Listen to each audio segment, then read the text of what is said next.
everyone. Welcome to Rotor Talk Live, Season 7, Episode 50. Very special guest, Rick Smith from Drone Valley. Rick, how are you this evening? I'm doing great, Bill. I hope you guys are doing the same. Absolutely. And it's been a minute since we've had you on, and it's great that you're here with us. Marcus, how are you this evening? Pretty darn good. Another foggy, cold day in Idaho today, so no problem.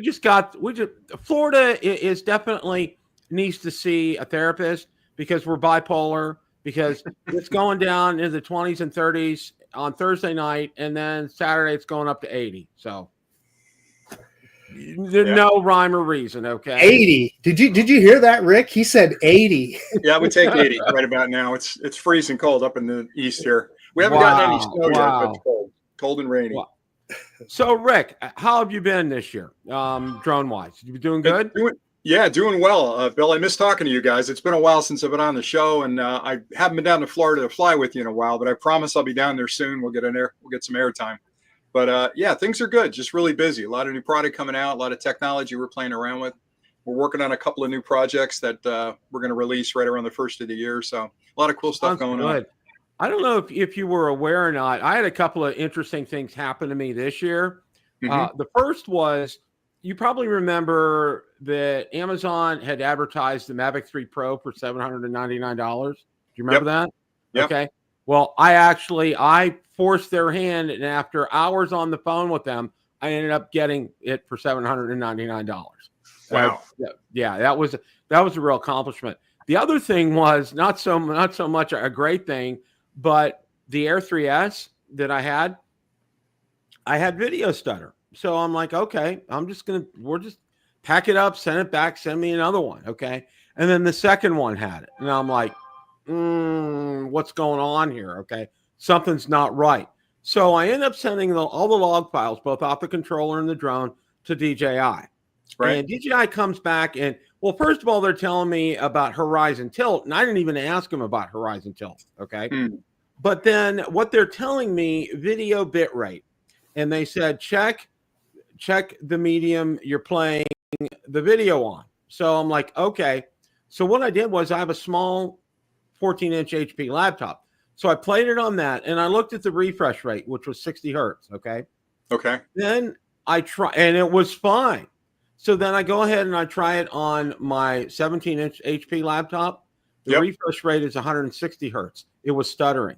It was all due to the refresh rate. I'm like, hours spent with that, and then it ends up, it's something so simple that it was crazy. Well, I got a technical question for Rick. Okay. So when he says 60 hertz and 160 hertz, is that how many times it redraws the picture on the monitor? Okay. That's exactly it. Yeah, 120 hertz. It's actually 60 and 120. The 120 is slow-mo, right? That's where you get you get more frames, so you can slow it down a lot smoother. But the one thing I've tripped over, Bill, is the H264 versus H265. Mm-hmm. And a lot of the newer drones like this one, if you record the higher resolution, they force you an H265. You actually go in there and have to switch it back. And right now, Premiere Pro has got a heck of a time with H265. It's really difficult to edit that on Premiere Pro. So I've had to go back to 264 for most of it. But even on the 3S, if you move into 4K at 120 or 1080p at 240, it defaults to 265. So that may have bit you as well. Take a look at that file. I'll bet you that's exactly what I was thinking as well too. And now I got the new one, and I'm like, I haven't had a second, because as I said in the intro, we're busy getting ready for the holidays because my family's coming down. So we're burning the candle at both ends. Plus, both my wife and I are working, and then enough of the excuses. You got a drone. Get outside and start flying. Absolutely. Come on. I don't want to hear about you're busy. You got a drone. Get out there. Absolutely. We're going to be doing that this weekend here. Everything like right now, and we're not really gonna touch on it. There's everything about the drone ban, and now that they changed the language and everything. We can talk about it. Yeah, it's all right. I want to first of all, I want to get your take on all this. Sure. And second, is this something that's really going to come to fruition? What are your thoughts on this, Rick? Yeah, politics and fun never mix. They really don't. It seems like anytime we have something cool, somebody comes along and wants to get involved and regulate it and change the rules. So at a very base level, and I don't want to get your channel in trouble because I tend to be pretty bit of a firebrand around this because I don't like politics in general, but specifically when it starts affecting my life and my fun and my hobby. But this whole thing around DJI being banned in the States, and I've done several clips on it already, it's pure nonsense. When you think about the amount of intelligence that anybody could gather from a drone flying at a couple 100 feet in the air in very limited areas, it can't fly into a no-fly zone. It can't get near a military facility. And you're also, if you're the bad guy, trusting that that drone flyer is going to fly where you need him to fly and capture what you need him to capture, like that's enough right there to make it nonsense. But then on top of it, you know what it's like when you record a video file to your SD card, it's gigantic, right?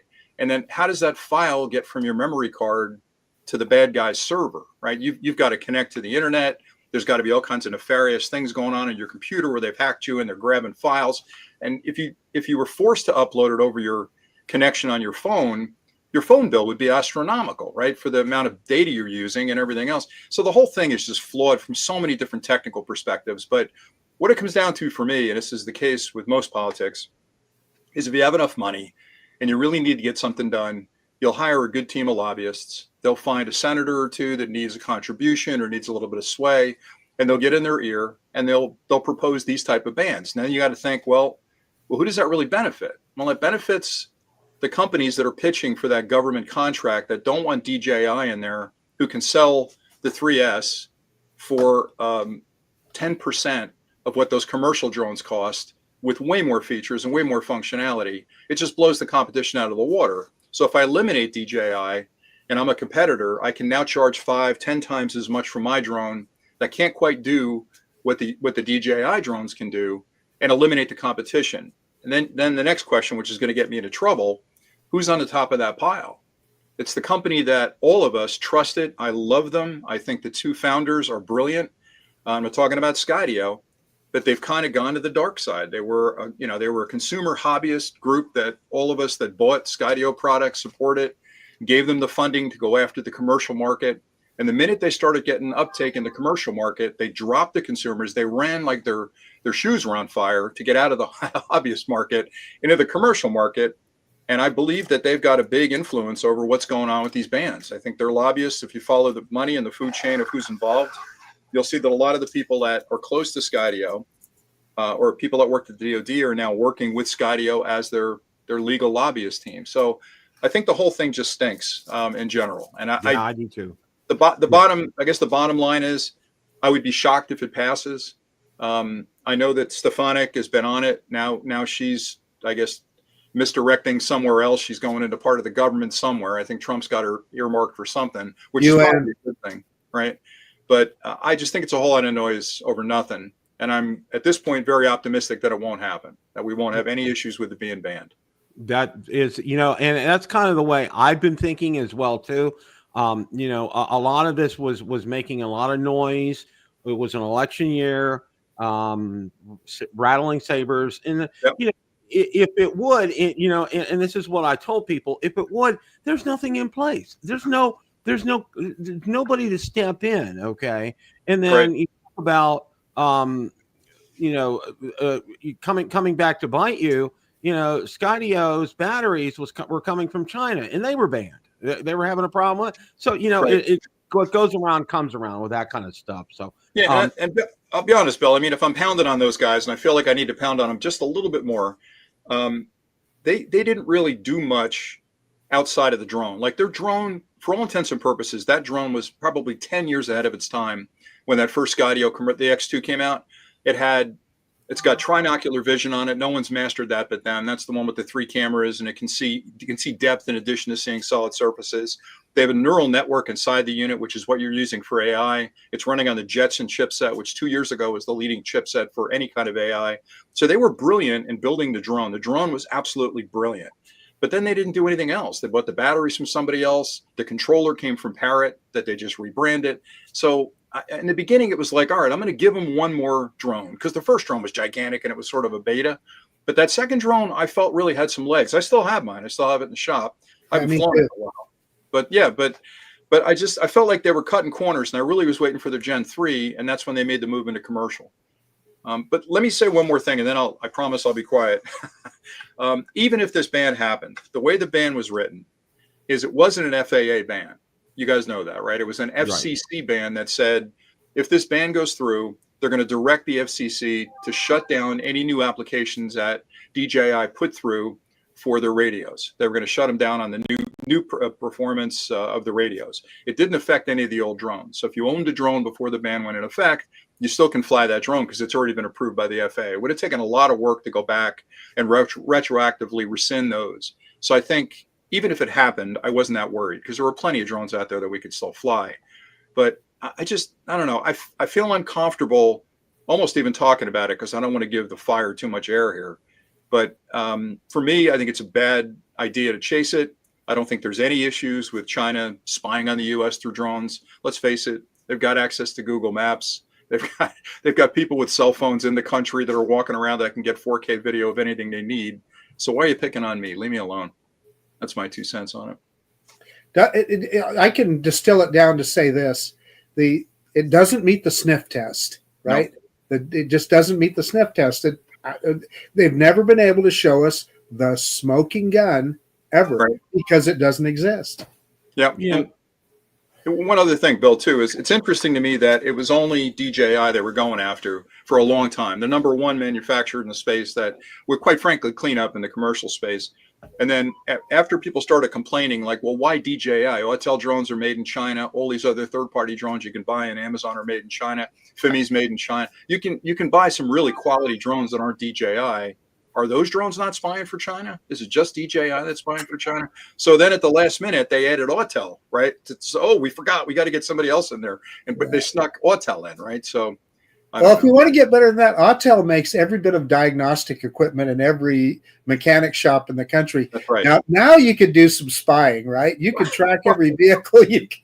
Absolutely. And the same thing with Parrot. That's where Parrot got their start. They were a Bluetooth company, right? For connecting your phone to your car stereo. Yeah. So I don't know. I just think the whole thing's a bunch of nonsense. Yeah. I do too, Rick. And, and one of the things that I kick back right away to everybody, I go, okay, so then, you know what? All of us that have iPhones we gotta throw them away because it's made in China. So, it's ludicrous. And you really touched upon this so well. And thank you for articulating that very well. I appreciate that. And it kind of, and I kind of have been of the opinion all along that this is it's not gonna fly. And it was just a lot of saber rattling and just posturing and things like that. So Now, and you know what? We're going to talk about drones now. We're done with the here. We're going to talk about drones. Yeah, before you jump off that, I've seen a couple of comments already. So I'm in New Jersey, and of all places for us to have trouble with drones, right? It's got to be New Jersey, my home state.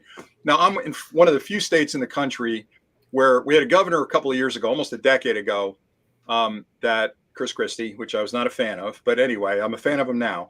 He put a bill through that rescinded all the local ban restrictions. So in New Jersey, we had Parks ban drones, the Elks ban drones, these guys ban drones. So it was kind of a patchwork of you can't fly here, you can fly there. It was very confusing. So one of his last acts, he put a massive bill through, and part of that bill, with the help of DJI, actually rescinded all the local drone bans. So we're one of the few, what I'll call free fly states, where you can fly anywhere outside of a national park. We don't have one, but you can fly anywhere, which is kind of great. The problem is right now, we've got a ton of drone sightings, supposedly drone sightings all over the state, and everybody's up in arms over it. And I'm trying to bat this down because when you're a drone guy, the minute something like that comes up, I get 75 phone calls from family members, and we get 100 emails from viewers, and I love the interaction. But when you look into it, a couple of things. Number one, as humans, as a species, we're pattern matchers. Like, it goes way back to the days we were in the cave, right? Where reptilian brains are looking to make sense of things we don't understand, and we're looking for patterns. So when somebody looks up in the sky and they see blinking lights, first of all, it's impossible to tell how high that device is. You don't have three-dimensionality up high. You've got to have a reference point to know how far something is away from you. So you got two dimensions up there. It could be 500 feet, could be 5,000 feet, but blinking lights in the sky don't constitute a drone that's eavesdropping on your property. They could care less if it was. And so for me, I think what's happening there is one person sees it. It's like Sasquatch, right? One guy sees it, and all of a sudden 50 people go, oh, I heard some crackling in the woods. I bet that was Sasquatch.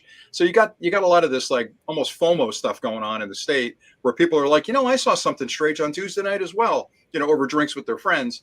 And now we have this brush fire of, we got to look into this, and there's a senator from New Jersey now that's saying, we're not going to stand for the, he's taking a stand because it's we're not going to stand for this. We're going to get into it. And I'm like, just everybody settle down. I mean, I'm working on a clip right now. I'll have it up in a couple of days.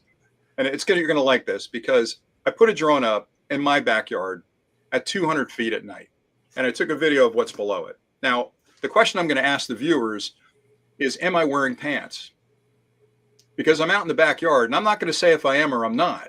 But from that drone, people are worried about a drone spying on you. So 200 feet up, I got a shot of me in my backyard. And you'll have to tell me if you can see if I'm wearing pants or not, just to show you how ridiculous the conversation is around people are spying on me with these drones and everything else. And the truth is I'm wearing pants, but don't tell your guys that. But I think that illustrates just how ridiculous that conversation is about worrying about drones, right? Drones are legal to fly anywhere you want. You can fly them over private property. You shouldn't hover. I've said that many times, but in general, I just think we're kind of in an interesting time because people are getting used to drones flying everywhere. One of the things that I think is interesting is that all those drone spottings, they all just happen to have their aeronautical standard running lights on. They just happen to. Yeah, I know. The whole thing is just nutty. But the other thing too is most of them were up near, I think Picatinny Arsenal, some of the military facilities there, right? And the suspicious guy in me is thinking, all of us have seen what's happened over in Ukraine with Russia, right? Terrible, terrible situation all the way around over there. But there is a part of me that looks at the Ukrainians and think there's a small country, limited arms, limited technological advantage over a big country like Russia. And I don't want to get into the politics of it, but they're a scrappy country. And they realize, you know what? $1,000 drone with a hand grenade can take out an M1 Abrams tank. That's something we ought to do. Let's build a ton of those FPV drones, get out there and really create some havoc, right? This sort of, interesting defense, if you will. And I think the U.S. looked at that and said, man, we never really thought about small drones like that being a challenge for us militarily. Maybe they're testing something. Maybe they've got a team of FPV builders up there that are putting together these home-built drones, putting them up in the air and flying them around a little bit at night to see, what kind of handling they've got and what kind of testing they're doing. I mean, who knows? I'm speculating totally, but I mean, it could be something like that. And you know what, Rick? If it is the military doing something like that, I don't want to know what they're doing, and I don't need to know what they're doing. None of our business. No. Yes, none of our business. Exactly. They kept me safe. That's all I care about. I'm living large in New Jersey. I'm having a good life. So, yeah, keep it up. Yeah. Right. Rick, I want to assure you it's not me flying all those drones at night. I had my suspicion, man, because you weren't on the call. So I'm like, where is he right now? I hear a drone. Well, have you actually, Rick? I haven't seen anything like that. Have you noticed anything in your area? No, I've seen the videos, and I'm looking at those videos thinking that could be a plane at 5,000 feet. I mean, I live near a military facility down here, McGuire, and it could be a plane coming in for a landing. It could be a drone, and if it's a drone, it's a drone. Who cares? That's the thing. A lot of consumers don't realize that you don't own the airspace over your yard. You don't. You own the yard. In some cases, some states, you don't even own the ground under your yard because the mineral rights can be sold, right? So when a drone flies over your backyard, as long as it's not flying over you and it doesn't hover, what do you care? They're going to be everywhere. Yeah. And the last thing I live close to the beach, so I have not only helicopters, rescue helicopters fly my house all the time. I'm also in the Atlantic City Airport thing, so I have commercial aircraft flying around my house all the time. Right. And if you're really worried about it, just get an iPhone, get the app, look for an RFID from the drone. Right when it's flying over, it's got to have a beacon. It's broadcasting. All of them do it nowadays. No one's taking the time to look into that. They all just everybody wants to run for the hills because the sky's falling. I just think it's it's a tempest in a teapot in a lot of ways. And all these people are reportedly seeing drones, but nobody ever says what the drones are doing wrong. Right. Outside of flying back and forth. Yeah. Yeah, I agree with you. If it's dropping eggs in my backyard, then all right, maybe I'm not going to be a happy camper. But if it's just flying over, let it fly. What do I care?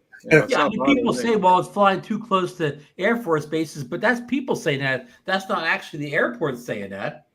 Yeah, I mean, is that a pilot saying that, or is that just somebody cranky? Just the the cranky guy that, you know, the election's over, they got nobody to yell at, you know, so they can find something to complain about. Well, you know, as you were going through this, Rick, I thought of the old school trick, okay, that a teacher would tell a story to one child and they'd line up 10 in a row, and then they would pass it on from child to child, and it was completely different at the end than it was at the beginning, okay? Right. And this is exactly what this reminds me of, okay? Oh, it was as big. It was as big as a refrigerator. Oh, it was, you know, it had 16 propellers on it. You know, just outlandish, crazy stuff. I mean, people are going to say that kind of stuff. I mean, Bill, let's get a point here in New Jersey. When you turn on your local news at 11 o'clock, it's the very first story. It is, and everybody wants to know. It's like the story du jour. And the challenge for me are two things. One, first of all, I wish it wasn't New Jersey. I just, you know, because that's just another. I got a senator now that's going to, you know, light up the whole thing. But in addition to that, I really think what it comes down to is, and I hate it this time in our country's history, but with this last election, I mean, you couldn't have a polite conversation with anybody if the term politics came up, because everybody had a football team that they were a fan of, you know, and I like the Giants, you like the Jets, whatever. You'd start fighting at dinner over the politics of it. And now that that's done and settled, whether you were happy about it or not happy about it, it's over. So what are we going to argue about now? Now all of a sudden drones are flying over my house. Well, let's get into that. Let's start fighting about that. Let's look into that. It's like everybody just settle down, like just live your life and have a good time. Rick, right? It's not even much of a fight because all of these stories about these drones are anti-drones. There's nobody defending them. It's all bad. One thing I will pick on DJI for, and actually Autel as well, and I'm a fan of DJI. I think they make some incredibly good technology, and I think they're always, and I always get accused of being a DJI fanboy. I feel like making a hat up that says DJI fanboy because I like them that much. I'm proud of the fact that I stand behind their tech.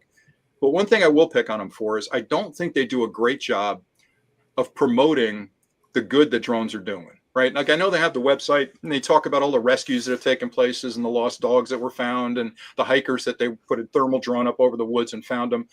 But they need to do a better job of that. They need to get the lobbyists into Congress and start talking about what they're doing to save lives. Because when you're talking about this ban, this federal ban, as much as it's going to affect this hobby drone flyer like me, I think of the first responders and I think of the people that are in the parks department where a hiker gets lost and now 16 guys and women have to risk their lives to wander out into the wilderness in the dark and the cold and everything else with wolves and who knows what's out there. Instead, they just throw a drone up. They can have 5 people flying drones and do the same thing in half the time. You're taking that away from them. So what does that mean? You're putting lives at risk. You really are. It's that serious. So there's more to it than just, you know, being upset. He used to work for DJI. Unfortunately, he's having some real serious health challenges now, Romeo Dersher, and he did a lot of that when he was with DJI. Of course, you know, he won. I think he was employed by NASA, but now he's really fighting for his life. He's over in Europe, and people need to remember him in thoughts and prayers. Yeah. But he was a really strong advocate. Exactly what you're talking about, Rick, is that, you know, the good that DJI drones are doing across, you know, not only just in the United States, but around the world. And and you're right. They really need to, you know, they need to have a dedicated team to get that message out there. I am so avid about that. Yeah, I agree with Rick a little bit here. I think they're, you know, what they're doing to advocate drones for good is nice, but it only reaches people like us. You know, whatever we're already in the choir, whatever. It's not getting out to people beyond the drone base. The good that the DJI drones are doing. One more facet of that is, how about this? Also, get across to everybody just the sheer joy of flying a drone. Like Rick, you put it across very well, and hopefully I do too. I'm just grinning like a monkey every time I'm flying that drone around, and that's a part of it. I think a lot of people miss. It's just brings a lot of joy to a lot of people. You nailed it. That's exactly where I was going to go next. Is that, you know, my short 60 plus years on the planet, there have been very few things, you know, outside of family and kids and all the stuff you'd expect, that have brought me the joy that flying a drone does. And it's still, after all these years of flying a drone, I'm sure you guys feel the same. When I get free on a Saturday morning and I'm out with a drone and a ton of charged batteries and I've got a beautiful lake in front of me or I'm down in the Pine Barrens, the minute I put that drone aloft, I still have the butterflies in my stomach when I put it up. I still am excited about what I might discover out there. But there's an unbridled sense of joy when I'm flying that drone that I can't find anywhere else. And I know Other people find it playing golf. They find it on their boat, and God bless them. That's great, right? But for me, putting that drone up, it's the combination of the advanced technology, the experience of flying like Superman over a landscape, capturing some incredibly good footage, all of that. I'm smiling even thinking about it. Now I got to get back out there and start flying drones at night over New Jersey just to get going again. There you go. Yeah. Well, this year we've seen, the Air 3S. It's like, how could you? I've been saying, how could you get better than the Air 3? Then there's the Air 3S. Okay, and then right on top of the heels of that, the DJI Neo comes out. Right. And we're hearing about the DJI Flip. What are your thoughts about the Flip, Rick? Well, you got to sneak one of those in, don't you? Well, let's talk about the Neo first. All right. Okay, sure. All right. So the Neo, I'll tell you, when this came out, all right, for starters, I work with a lot of companies, right? So this is the Hover product. You guys remember this one, right? That was the first gen Hover, right? Mm-hmm. Then they came out with the Hover, the new one, the X1 Pro Max, which awesome drone. I can't say enough about this drone.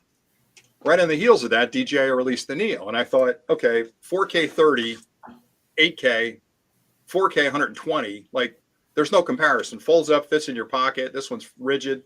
So when I first got it, I was trying to find something good to say about it until I flew it. And then I thought, okay, as a selfie drone, pretty awesome. Oh, I can fly from my phone. Update comes out. I can use virtual joysticks. Pretty awesome. Then they came out with the controller.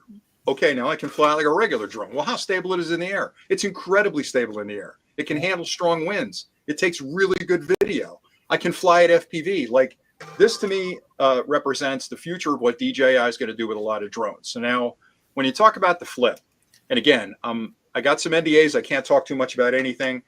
I don't know anything about the Flip. I'm being totally honest. I know nothing outside of what maybe I've whispered and heard in the background.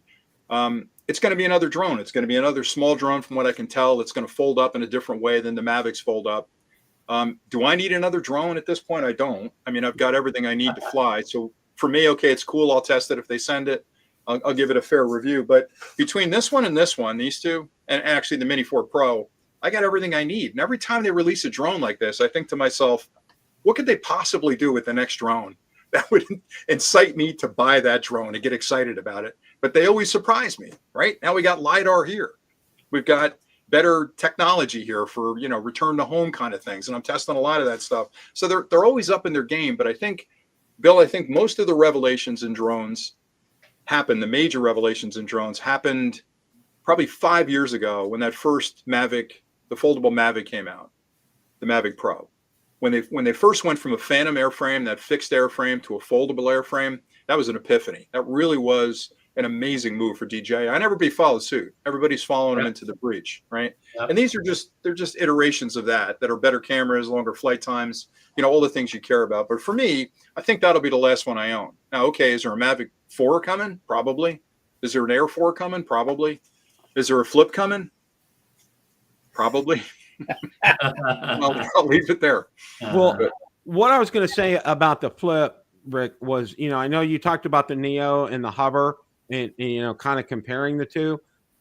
From what I've seen, and this is just from the links that I've seen about the Flip, I would think that would be more in line and comparable with the Hover series than the Neo is, because I think the Neo for me, it is a entry-level drone like no other entry-level drone.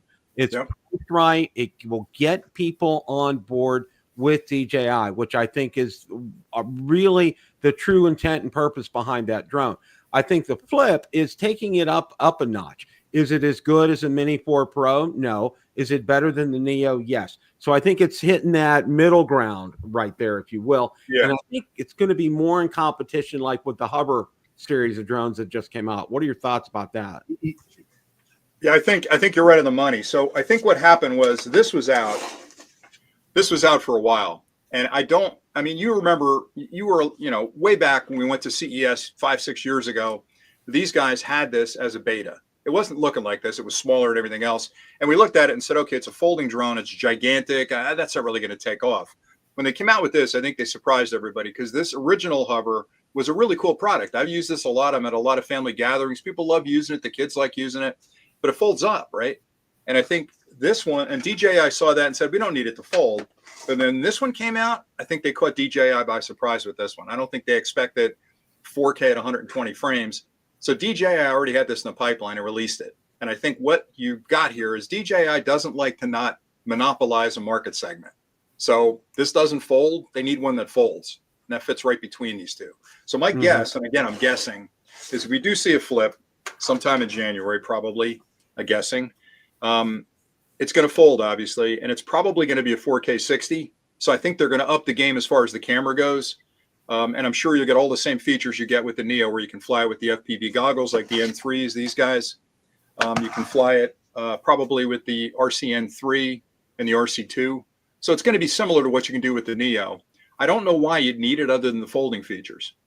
So and those propellers look weird to me. I don't know. Yeah, that was the point that I was going to make, is if it truly folds 4 ways like we've seen in some of those animations, wow, that is small enough that you literally could put it in the pocket of your jacket and, you're out on a bicycle ride or something like that.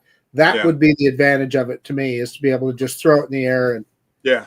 That was my big disappointment with this one, is initially when it came in, I thought, man, why didn't they make this thing fold up a little smaller? Yeah. But I'll be honest with you, I've gotten so used to it, taking it with me, and this thing is durable as can be. I can't tell you how many times I've run this into a tree and the wall, and just testing it, running it at full speed into something. The thing's durable as can be. It is. Well, of course, here, what kind of, as far as the price point, Rick, what kind of penalty will we pay? I think the biggest feature for a lot of people about the Neo is the $199 starting price point, where the Flip, with all the features we just mentioned, they won't be able to touch that price point, will they?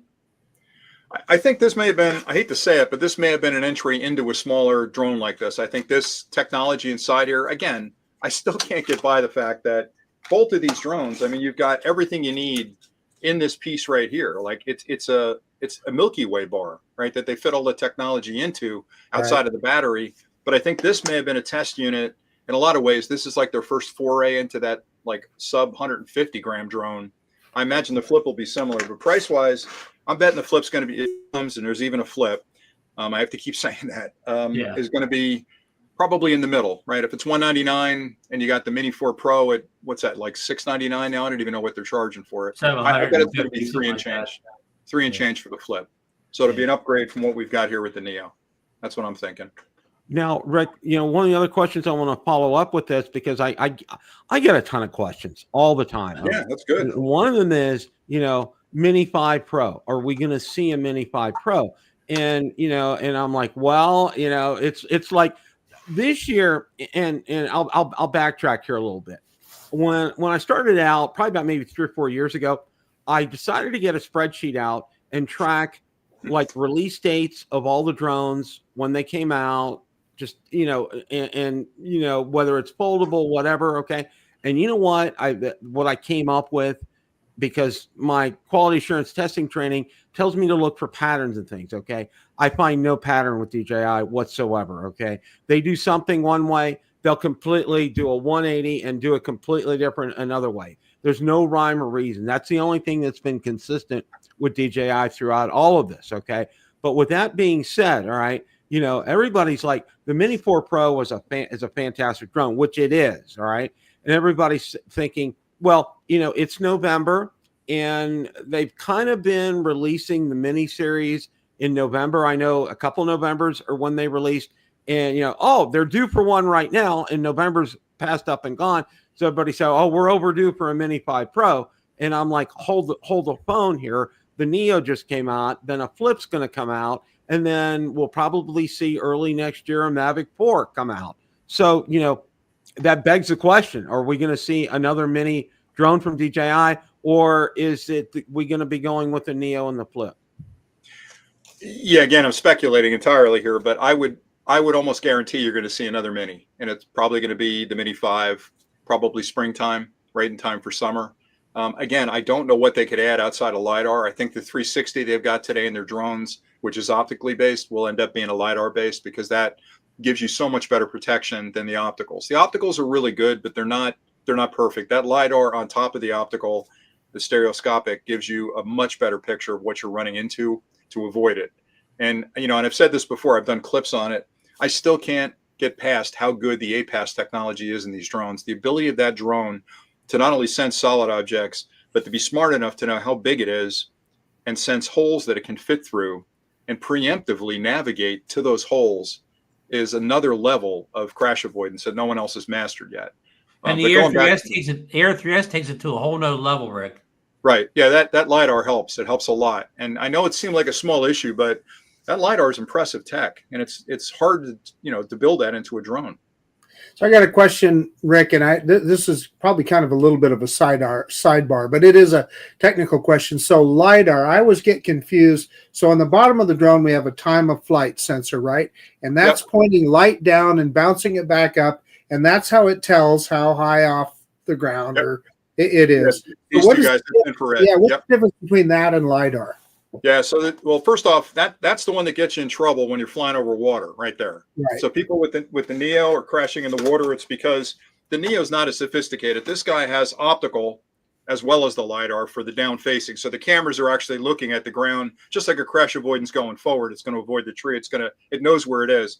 But when you get under about 20 feet, the IR kicks in. So these two time of flight sensors in the bottom kick in, and they're responsible for keeping it stable when it's closer to the ground. But that's a very limited distance. It can only go about 15 meters. LiDAR, it's basically a laser. It's in that band of wavelength that it can actually, whereas the stereoscopic on the front, these two guys, which are just like your eyes, right? You can have a certain depth perception with your eyes. The LiDAR can actually determine textures, and it can see in darkness, which is something they can't do. They need a certain reflectivity off those objects to see. So if you're flying at dusk, it's a good test, but don't do it on your Air 3S.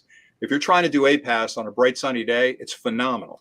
If you try to do the same thing at dusk, you're going to hit a tree because it can't see that tree with optics. With LiDAR, it will. So I've got a clip I'm working on showing the difference of, can I use APAS at night or at least in dusk time and avoid that? So LiDAR is much more accurate. And I don't think they're going to eliminate the opticals, but I think they'll probably put LiDAR starting on the sides, maybe on the next generation, as well as the front. And all that takes battery power. That's one gripe that most people had about the 3S. They're like, well, hold on a second, it's a new drone, but it doesn't fly as long. Well, because you're sucking a lot of electrons to run the LiDAR, right? It's all extra stuff. Tell that to Tesla, though. Don't get me started on that guy. One of the things, and I think Marcus will agree with me, and probably Ron too, is, as far as looking at, what drones get views for our channels, all right?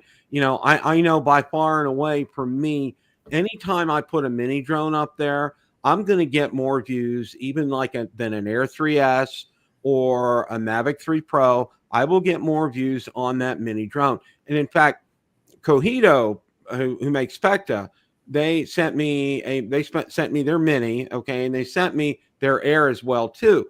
And it's everything. It has everything but the DJI name on it. Is what I said. I had Jack from Half Chrome Drones on. He agrees with me 100%. He says it has everything but the DJI name on it. It's a parallel channel for DJI. That's all it is. It's Ford builds the car. DJI selling it at their dealerships. They're now selling it through another dealership. That's all. Exactly. And that's why you're right. I agree with you 100% about the mini drones. They're not going anywhere because they are so popular with viewers out there. They love these mini drones. I mean, well, Rick, the Neo even gets better views than the Mini.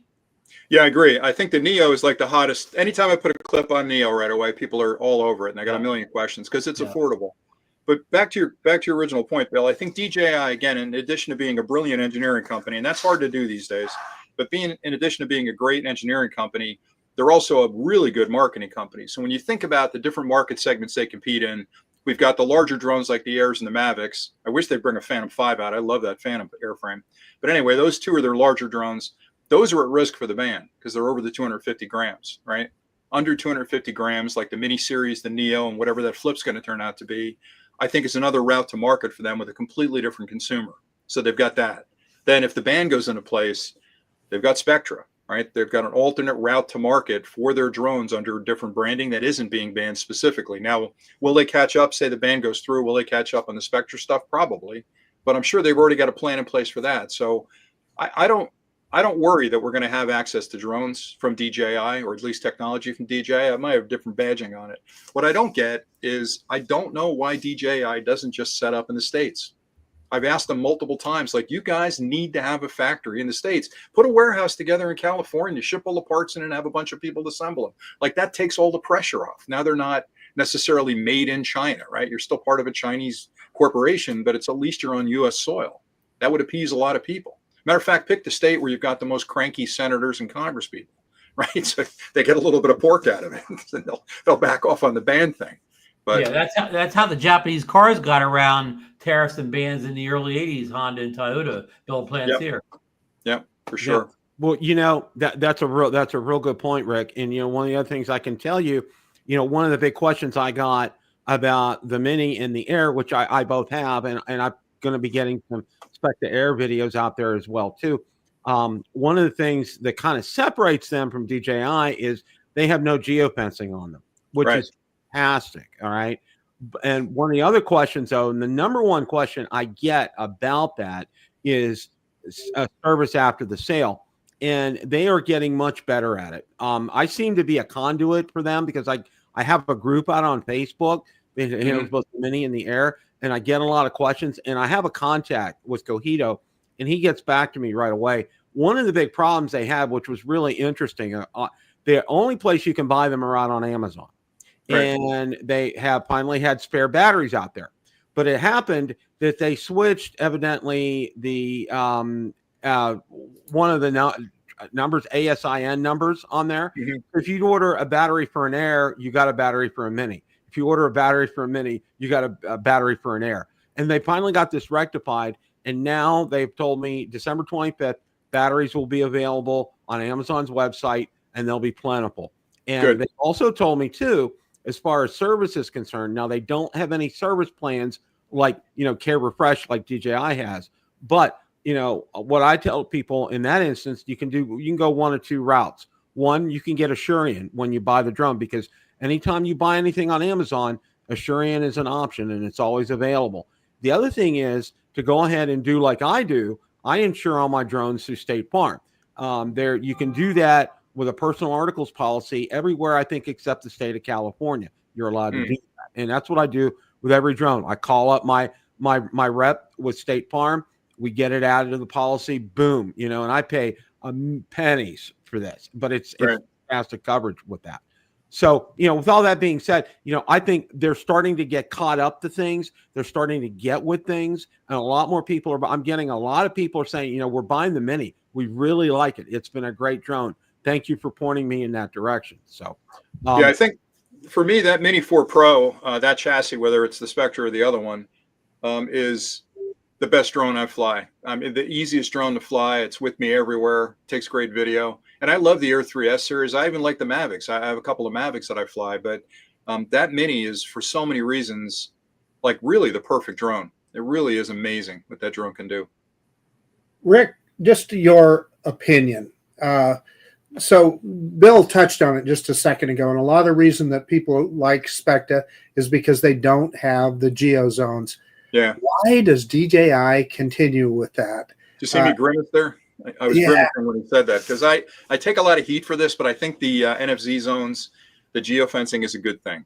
And I've stood by that from the very beginning, because I feel like all of us and all your viewers here, and I'm being as honest as I can, are into the hobby. They understand the rules. For the most part, they fly by the rules. But the public at this point at $199 don't even realize there are rules. And they'll buy a drone at Apple, they'll buy a drone at Amazon, they'll charge it up, go outside and fly it like crazy. And all it takes is one knucklehead out there to get noticed by doing something really dumb, like flying over a football stadium to get that one shot that puts everybody else at risk. So I think NFZs, first of all, you're not supposed to fly in those zones. And yeah, I know it's a pain in the butt to get unlocked if you're close to an airport and you want to try and do some real estate photography. But I think what it does is it basically prevents the people that aren't paying attention to the rules from violating the rules. So I think it's a good thing. And I know I take heat for that on the channel, because they're like, I will never buy a DJI drone because of the geofencing. Well, what are you trying to do? Like, what is the geofencing preventing you from doing? Are you going to do 60 miles an hour through a school zone? Like, what do you need to do with the drone that it prevents you from doing? Right. So yeah, I mean, Rick, I'll give you a little bit. Like you said, real estate photography. That's what I do that sometimes, and I'll look at the geozone map, and I have to do my job it's just near the geo zone, and I get there, and of course the drone won't unlock the geo zone, even though I've got approval from the FFA. And then like when you're on site in the field, it's really hard to get enough internet and do everything on your phone to get unlocked. So DJI just needs an easier unlock procedure in the field on your telephone, not at home with great high-speed internet and a great computer. They need to make it better on the mobile app. I agree. I agree with you. They've got to tune it up. They definitely do. And I think there's pros and cons on both sides of it. And I know a lot of people, whenever I say anything like that, I get a ton of negative comments about, you're being an Nancy, stop talking like that. Just let people fly. No, you're beginners. What you're saying is correct. It really would help beginners. Yeah, and I'm going to go a step further. I almost feel like if you've got a 107, you should be able to unlock those geo zones permanently. Because if you went through the trouble of getting that certification and becoming a pilot, then you should absolutely be able to do that. You're responsible at that point. But everybody that flies for a hobby hates when I say stuff like that. Those geo zones sell a lot of Autel drones to real estate photographers. I wonder. Yeah, it's still. Yeah, I wonder. Yeah. I mean, it's easier just to buy a cheap Autel drone than deal with geo zones all the time. Yeah, that could be. That's a good point. I hadn't thought about that. So, Rick, I got to ask you this question. This is one I think this is something I ask every time we have you on the show. All right. Right now, as far as consumer drones are concerned, what's your favorite consumer drone and why? A Mini 4 Pro, hands down. Mini 4 Pro. Even over the Air 3S. I mean, this takes phenomenal photos. I'm doing commercial work. This is the one I'm taking. But when I'm flying, Bill, that drone is small. It flies a long time. It takes fantastic video. It handles wind well. It's got tons of automated features. The APAS is outstanding on it. I mean, everything about it is just it's really quiet. It's quiet, Rick. It's quiet too. Yeah, that's the other thing is when I'm flying the 3, everybody hears it and they're looking up like, "Whoa, there comes the drone. What's going on with the drone?" Whereas the Mini 4 Pro, it's whisper quiet up in the air. So I don't know what more I could want outside of and easy to travel with. Right? When I went to Hawaii, the Mini 4 Pro, of course. Right. Everything's smaller. Batteries are smaller. Everything. Yeah. Yeah, that's the winner. Although, Bill, I'll tell you, I don't know, man. This guy's going with me a lot nowadays too. So, I would say so. The latest talk has been about a Mavic 4. All right, and and I told one of the things that I've told people with this is we're starting to get some more information about it, and it's probably going to be an early next year kind of a thing as far as the release is concerned. Yep. But as I told people with the Mavic 3, okay, be prepared for sticker shock when it came out, and they did, and and they still, we got, I know Ron and Marcus and I got, this is crazy, this price is insane, and then all three of us, almost like a choir preach back, you're paying for technology, you're paying for all these features on the Mavic 3, okay, whatever flavor you got, all right. And it's going to be the same way here. And I'm telling people this, with a Mavic 4 or a Mavic 4 Pro coming out and some of these reported specs that are coming with it, be prepared because there's going to be sticker shock here, okay? It's probably going to hit another level for a consumer drone. And people are going like, it costs what? I'm going to stick with, my Air 3 or the Mavic 3 or something. And they all buy it. But they all will end up buying it anyway. All right. So Bill, I know I don't want to get you off topic, but we were talking about Jasper Ellen's leaks last night, and the leak price seemed to be about the same as the Mavic 3. Wow. Which I'm really surprised because for the reported feature set for this, I expect it to hit another level in terms of a price. Well, what are your thoughts about all this, Rick? I was going to say, let me make a statement, then I'll ask you a question. So okay. I think the next release of the Mavic is going to be the dividing line between professional flyers and hobbyists. I think they're catering to the professional flyers in the Mavic line, and the Air is as big as it's going to get for the hobbyist. And I think there's going to be a price differential to reflect that. That's my opinion. I don't know anything about it, but that's what I think they're trying to do. But then the question I was going to ask you is, what would that product have to make it a drone you had to own? I mean, think about it for a second. Even 8K video, how hard that is to edit, and you can't really see it on YouTube or anywhere. You can't display it on a TV for the most part. So there's better resolution, but it's a pain to edit. It's a gigantic file. What would you need? You got 360 crash avoidance. You got APAS. You got automation built in. You can fly FPV for the most part. Like what would that one have to have to draw you in to pay the money for that? What feature do you need that you don't have today?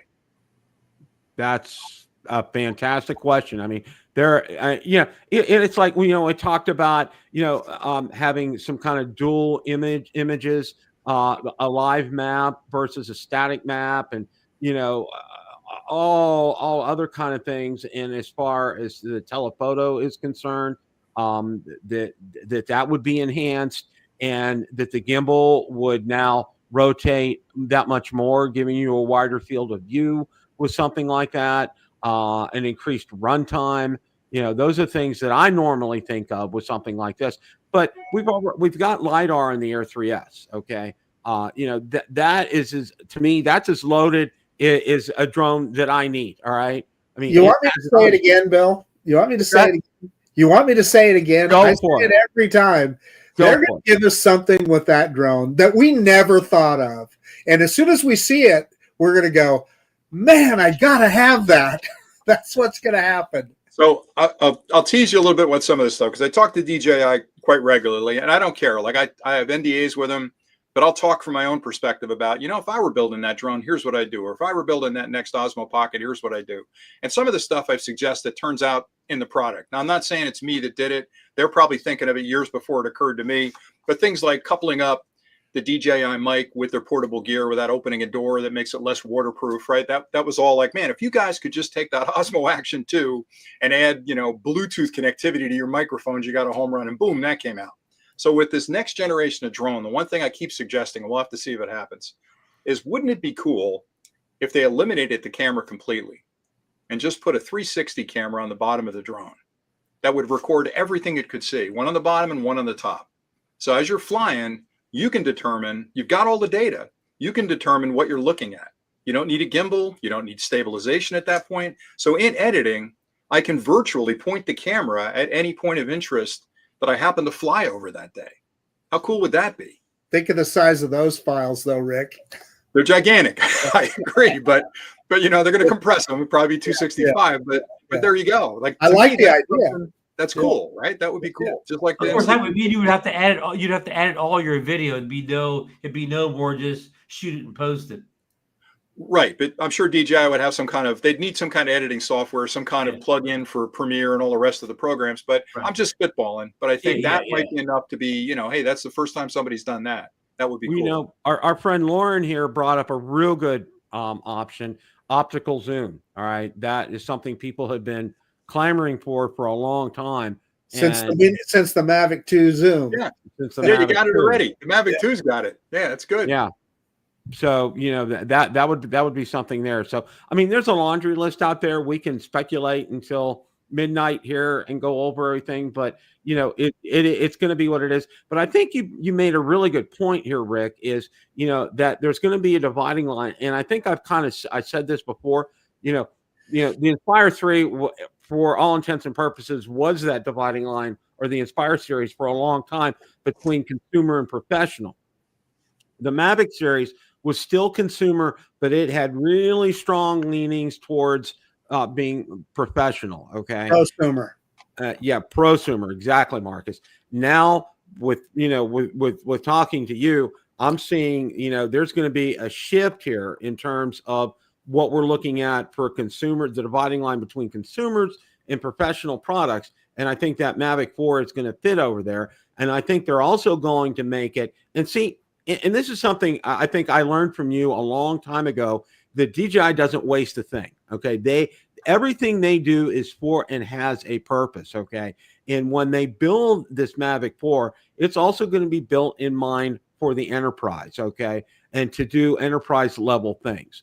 And it's going to be easily adaptable to that. And I think that's one of the things that we're going to see here with this. I think we're going to see that dividing line, like you said, and I think it's going to cross that line. Will consumers still buy it? Absolutely. I think people will still buy it because, they got to have a Mavic. So, yeah, I think one of the things I think you'll probably see if they do that route, like I wouldn't be shocked if they did it, but maybe not the Mavic 4, maybe the Mavic 5, but it'll start adapting some of the features that you need, like on the Inspire. Like you've got the co-pilot camera that's different than the main lensing camera.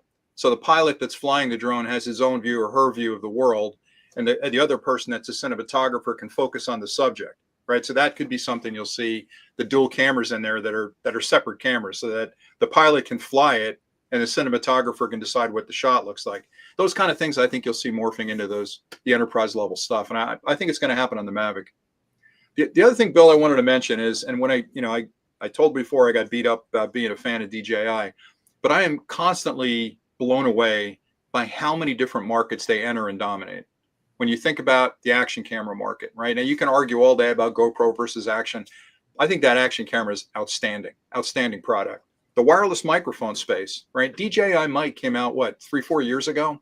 They dominate that space. I just reviewed the new Mini from Rode, their little mini mic, and the Mini from DJI. The DJI mic is head and shoulders above it. It's just that good. So they enter that market. Now they're in the power station business. I hear rumors they're getting into the Roomba vacuum business. There's all kinds of markets that they're penetrating because their engineering team is just like, what do we want to build today? And they're starting from scratch and they're building incredibly cool products that are really intelligent. And you really hit the nail on the head here. When they get into a market and when they do something, okay, it's not half-hearted. It's not with a half effort, okay? They're in at 120%. And I can testify to you about the mics, the action camera. It took me forever to upgrade from my Action 1, so to speak, and I got the Action 4 before the 5 came out, but I am as pleased as punch with that.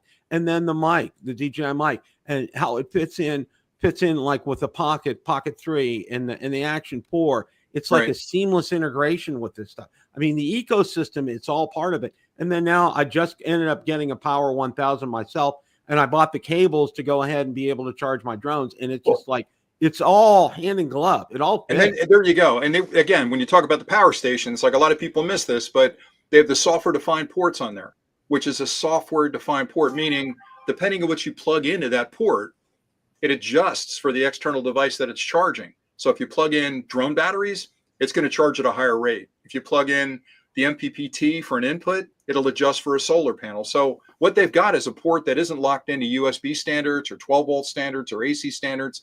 It's completely malleable based on the interaction with what you plug into it. It can adjust the battery delivery to that port, which I think they're the only guys on the planet. Now, Jackery's been out with power stations for a while. EcoFlow, none of those guys had that. None of them thought of that. DJI said, we're going to build a power station, and we're putting a software-defined port in there. We already built software-defined radios. We're going to build a software-defined charging port.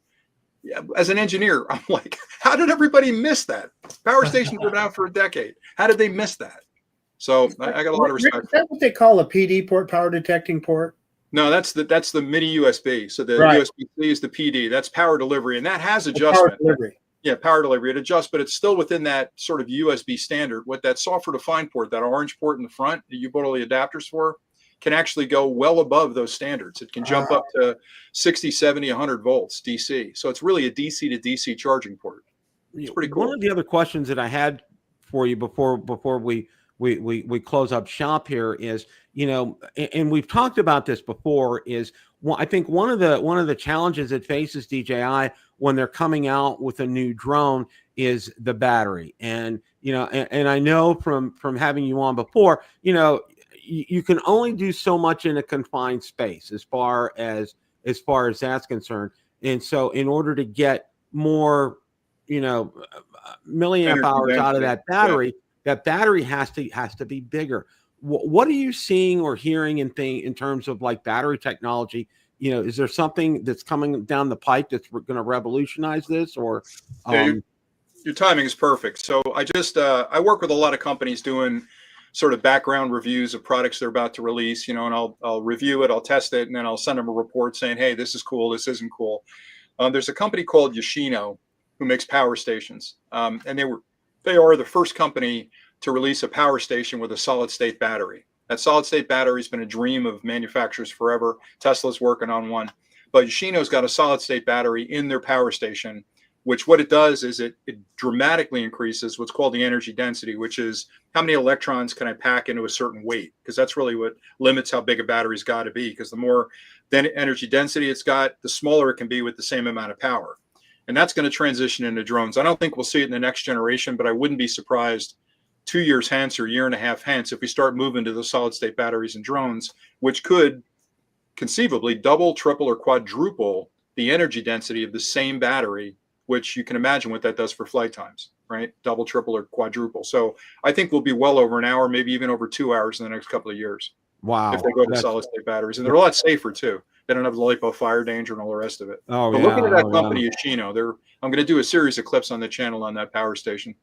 Well, I started because I don't know if you know, I have a ham radio channel as well too. Yep. And we do, one of the big batteries for ham radio enthusiasts are LifePo batteries. Okay. Yep. And I'm amazed at the technology behind that. And I was sent a battery to review and it just blew me away what it can do. Just a simple battery. And how they do it, and how this company Cycle NBAT is the name of the battery, and they just do a fantastic job with that. But one of the things that I found with these ham radio batteries is you have to have a charger that's pretty much specific for that for the voltage and for the amperage for those batteries. Otherwise, you're going to cause damage to those batteries. So you got to be real careful with what chargers you pair up with what batteries for those kind of batteries. Yeah, I agree. So a couple of things I wanted to mention. I know we're getting short on time. I think you only go an hour, so I don't want to. I've been talking way too much tonight. First off, we're starting the Drone Valley 12 Days of Christmas next week. So if anybody in your channel watches that, we got a ton of cool stuff this year to give away. A lot of DJI stuff, a lot of stuff that flies, a lot of stuff that can record audio. So stay tuned to the channel. We're going to give away a lot of good stuff. And then we're working on 2 projects that one of them I've been working on for well over a year, and I think I sent you a beta version of it, but I've been chasing this specialized cable that allows you to connect a smart controller like an RC-2 to an external monitor. So you can share the video over that USB-C to HDMI cable. And it's been very elusive. And I think we finally nailed it. So we may be releasing that product very soon. And we also are coming out with another connection that if you've got the N3 goggles, you won't have audio on these. So if you're watching a movie or you want to review something that's got audio, you can't listen to audio on them. We have a cable coming out that adapts the USB-C to a standard 3.5 millimeter headphone jack. So you could use a set of headphones and watch a movie on there. So those are just some of the things we're working on. We're constantly nerding over, things that frustrate us and trying to find an answer. So I have to ask you another question here before we wrap up, and then I'll let Ron and Marcus as well. Your other channel, how's that been doing? Yeah, I kind of did that because I started getting grief on the drone channel about what are you doing talking about power stations and cameras, and I'm like, my adage is, as a nerd, if it runs on electrons, I want to talk about it. I want to understand what makes it tick, and if I think it's cool, maybe you'll think it's cool. But I got so much grief because the channel's called Drone Valley. They're like, why are you reviewing all this other stuff? So I started the Gadget Hero channel just to have a place to park some of the stuff that may be a little out of band. But yeah, I mean, it's doing all right. I'm not promoting it or anything. It's just every now and then I'll get a product, a lot of audio video equipment I get sent, and I want to review it, and I'll do it over there. But it's doing all right. Yeah, it's not my main concern, but it's just a place for me to, and again, I'll take a step back. I don't know why you guys got into YouTube. I probably should have asked you at the top. We could have spent an hour talking about it. I got into it because I would come to the dinner table and I would talk about technology. And my family put up with it for a lot of years. But I would be so excited about some new revelation or some new product, and I would completely monopolize the conversation at dinner. So my son said to me a couple of years ago, Dad, why don't you just get on YouTube and start talking about it? Now, I think he was being kind and really it found some interest there that people would listen to it. I think my wife agreed because she wanted me to stop talking about technology at the dinner table. But that's why I got into it, because I need to investigate things, understand things, and hopefully explain them to people in a way that they get excited about it as well. Now, I don't know why you guys get into it. I'm sure I can give you a real short Reader's Digest version. For me, I saw a lot of great videos out there, but they were 25, 35, 40 minutes long. And I'm like, you know what? There has to be a better way of doing this. And, I really kind of honed it down to no more than 10 minutes because, one of the things you do, if you know anything about YouTube in the space is you want to capture people's attention right away. Because if you lose them, they're not going to follow you for the 25, 30, 40 minutes in a video. So I think that's why I've really kind of kept my videos on the shorter end of things, and I think it's paid off. So have you watched my Marcus, channel? Do you guys have any more questions for them? Have you watched my channel? Every clip I've got is 25 minutes long. I don't do short clips. And I'm the guy with no routine. I got 5-minute videos. I got 30-minute videos. I have no pattern for length. A 20-minute video is short for me. Right. Yeah, you get talking, and there's a lot to talk about. But you'll probably feel the same thing. What inspired me was the first couple I put up were just me talking. Right, I was flying the Phantom, or I was flying the Bebop, or whatever it happened to be back then. And by the way, I just posted my 1,000th video 2 days ago, if you can believe wow, that. congrats. So yeah, insane. I know. But the first one or second one I did, I had so many comments coming in going, man, I didn't realize that's how that worked. And thanks so much. And I felt like, you know what? There's a bunch of nerds out there like me that they're finding benefit in these. So yeah, I'll just keep pumping them out. That's all. So that was it for me. I'm going to say, you know what? It's about sharing the joy of what you're doing, and that's the fun that I get out of it. It's so much fun for me. I just want to share it with others. So that's kind of it. You guys do a great job, man. I'm fans of all your channels. I really am. You guys do a great job. Do you guys have, Ron, Marcus, you have any other questions for Rick before we close up shop here? Marcus? I think we beat it all to death. Yeah, you did a great job, Bill. I just want to thank Rick for all the great videos he puts out. I maybe I don't get to watch every single one of them, but I see a lot of them. I always leave a nice comment for Rick. He always gets back to me. I always learn something from watching Rick's channel. Well, thanks. Yeah, Thanks so much. Same here, Rick. We thank you for being a pioneer in this space. And it's a great community, man. I'm glad to be a part of it. Really happy to know you guys. We really are thankful for you, and just keep up the great work. Don't stop. Sounds good. Coming from, I can speak for the three of us. Don't stop what you're doing. And don't ever stop the excitement. And I think Ron and Marcus would agree. I think we're all excited about this as well, but none of us are quite as excited as you, which is fantastic. and I think that, that enthusiasm is contagious. And that's one of the things, another reason too, early on when I started my channel, one of the channels I looked at and watched a lot of videos of was Drone Valley. And I learned a lot on how to do things from your channel. You are a pioneer for me, and just keep up the great work, Rick. Don't stop. Thanks. Okay. Thanks. You guys all enjoy the holidays, right? Big holiday coming up. Everybody, hope you got family and friends. Absolutely. We got we got Good. grandchildren coming down from Ohio and their Excellent. parents, and we're looking forward to that. Rick, stay on here. We're going to close up shop. I want to thank everybody in a great chat tonight. Absolutely fantastic. Make sure on the way out to hit that thumbs button up, not just for me, but just for our very special guest, Rick. And Rick is absolutely fantastic. Please do go watch his videos. He puts a lot of effort into them, and you will learn things from Rick's videos. I guarantee you that. So, and as Bill, always, guys, this is the last show for the year, right? No, we're going to have one more live show next week, and then Okay. the next two after that, they're going to be rebroadcast. So, Gotcha. one more live show for the year. So, everybody, as always, remember it's a great day to fly. Take care, everybody, and see you next week. Bye. See y'all.